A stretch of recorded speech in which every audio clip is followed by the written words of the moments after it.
এই মুহূর্তে সরাসরি চোখ রাখবো হুগলির মগরাতে, যেখানে কন্যা সুরক্ষা যাত্রা বিজেপির এবং শুভেন্দু অধিকারীর নেতৃত্বে সেই মিছিল ইতিমধ্যেই শুরু হয়েছে। সরাসরি সেই ছবি আপনাদের দেখাবো। দেখতে পাচ্ছেন হুগলির মগরার ছবি, যেখানে শুভেন্দু অধিকারীর নেতৃত্বে আজকে কন্যা সুরক্ষা যাত্রা বিজেপির।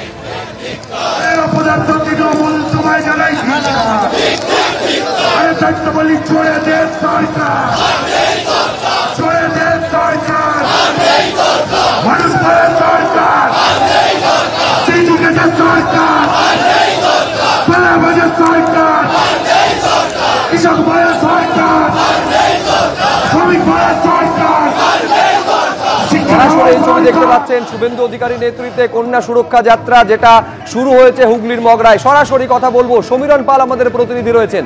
সমীরণ,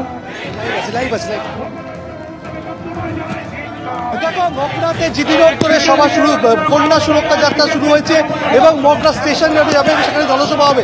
আমি এই মুহূর্তে রয়েছে জিডি রোডে, ক্যামেরাম্যান অতনুকূল তোমাকে ছবিটা দেখা যাচ্ছে। রাজ্যের বিরোধী দলনেতা এই কন্যা সুরক্ষা যাত্রা সূচনা করেছেন। এই বৃষ্টির মধ্যে কন্যা সুরক্ষা যাত্রা, কি বলবেন এই বৃষ্টি উপেক্ষা করে এই পদযাত্রা? বর্ষাকালে তো বৃষ্টি হবেই, কি জন্য বর্ষাকালে বৃষ্টি হবে? মমতা ব্যানার্জিকে তাড়াতে গেলে বৃষ্টিতে ভিজতে হবে, আরো অনেক কিছু করতে হবে। অনেক কর্মীর রক্ত ঝরছে, অনেক কর্মীর রক্ত ঝরছে, অনেক কর্মী জেলে যাচ্ছে।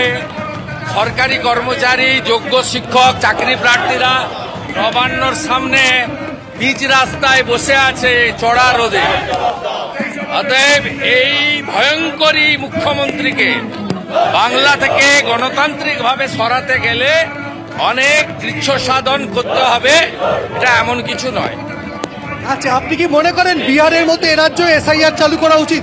বিহারের মতো প্রত্যেক দিন বলছি, নতুন করে বলার কিছু নেই। এসআইআর চালু হবে কি হবে না নির্বাচন কমিশন ঠিক করবে। আজকে সুপ্রিম কোর্টে যারা গেছিল বিহারের এসআইআর এর পরবর্তী সময়ে খসড়া ভোটার লিস্ট আটকাতে, সুপ্রিম কোর্ট স্টে দেয়নি, স্টে দিতে অস্বীকার করেছে। এবং নির্বাচন কমিশন একটি সাংবিধানিক বডি, সংবিধানে তাকে পূর্ণ ক্ষমতা দেওয়া হয়েছে। আর এই এসআইআর নতুন নয়, 52 সালের পরে একাধিকবার হয়েছে, শেষ 2002 সালে পশ্চিমবঙ্গেও হয়েছে। হয়তো এটা নতুন কিছু নয়, কিন্তু আমরা যেটা দাবি করি, রোহিঙ্গা এবং বাংলাদেশের মুসলমান ভারতবর্ষে থাকা উচিত নয়। পশ্চিমবঙ্গে লক্ষ লক্ষ আছে।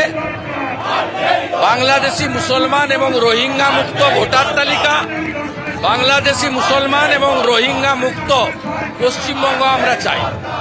অভিষেক বন্দ্যোপাধ্যায় বলছেন যে নির্বাচন কমিশন কেন্দ্রীয় সরকারের পক্ষপাত। আমি ওর কথার উত্তর দেবো। বলছেন যে ছাপ্পা মেরে জিতেছে। এ রাজ্যে বাঙালি, এ রাজ্যে অবাঙালিরা আরামসে আছে, আমাদের স্বচ্ছন্দে তাকে। দম্ভের বই প্রকাশ, একটা ভারতীয়র গায়ে হাত দিয়ে দেখতে বলো। যারা এখান থেকে কাজে এখানে বাঙালি অবাঙালির প্রশ্ন নেই। ভারতীয়রা ভারতবর্ষের যে কোনো স্থানে থাকবেন।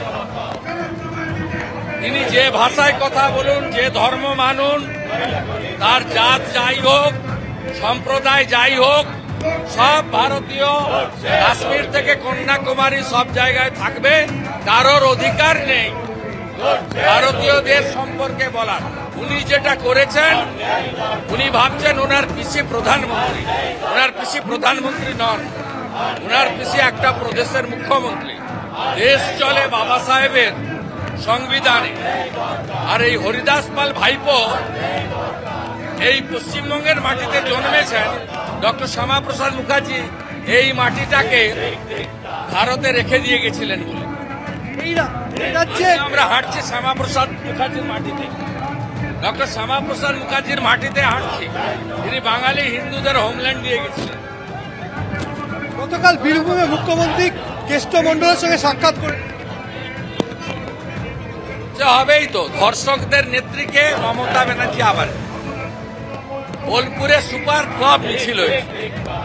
এর থেকে আমি 1 মাস আগে যে নারী সম্মান যাত্রা করেছিলাম, তার সঙ্গে আজকে মুখ্যমন্ত্রীর সরকারি মিছিল কম্পেয়ার করবেন, তাহলে বুঝবেন মানুষের স্বতঃস্ফূর্তটা বিজেপির সাথেই ছিল, মমতার সঙ্গে নেই।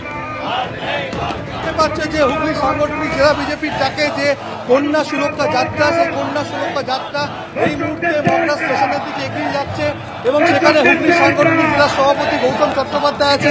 আমি আরো একবার ক্যামেরাম্যান অতনু কুণ্ডুকে দেখাতে বলবো যে বৃষ্টি উপেক্ষা করে প্রচুর বিজেপি কর্মী সমর্থকরা তারা মিছিলে অংশ নিয়েছেন এবং তারা এই মুহূর্তে মিছিল করে এগিয়ে যাচ্ছেন এবং এই মিছিল ক্রমশ মগরা স্টেশনের দিকে যাবে এবং সেখানে গিয়ে জনসভায় বক্তব্য রাখবেন রাজ্যের বিরোধী দলনেতা শুভেন্দু অধিকারী এবং মিছিল ক্রমশ জিডি রোড ধরে এগিয়ে যাচ্ছে।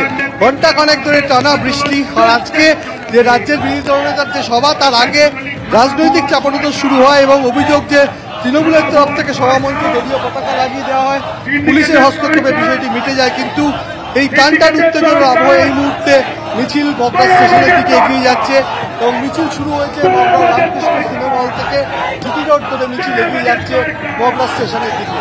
ধন্যবাদ সমীরণ।